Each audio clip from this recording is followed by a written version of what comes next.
எல்லாருக்கும் நிரந்தரமான வீடு இருக்கணும்.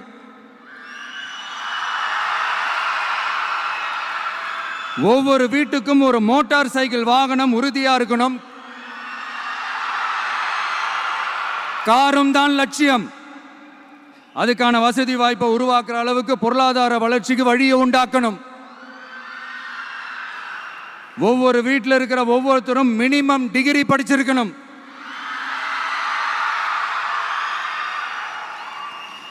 ஒவ்வொரு வீட்லையும் குறைந்தபட்சம் ஒருத்தருக்கு நிரந்தர வருமானம் கிடைக்கணும்.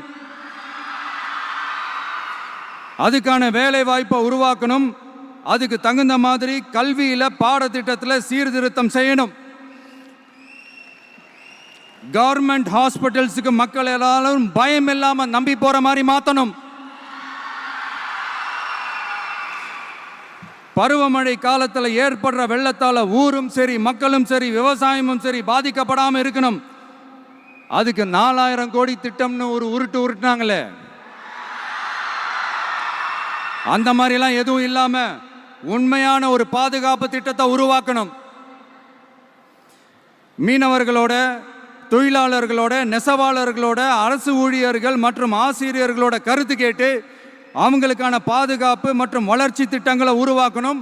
உருவாக்குறது மட்டும் இல்லை, அதை செயல்படுத்தணும். முக்கியமாக இண்டஸ்ட்ரியல் டெவலப்மெண்ட்ஸில் கான்சென்ட்ரேட் பண்ணணும். எல்லாத்தையும் விட ரொம்ப ரொம்ப முக்கியம், சட்டம் ஒழுங்க ரொம்ப ஸ்ட்ரிக்டாக வச்சிருக்கணும். நம்மளுடைய அம்மா, அக்கா, தங்கச்சிகள், அவங்களுடைய பிள்ளைகள், குழந்தைகள் எல்லாருக்கும் பாதுகாப்பை, அதுவும் உண்மையான ஸ்ட்ராங்கான பவர்ஃபுல்லான பாதுகாப்பை உண்டாக்கணும்.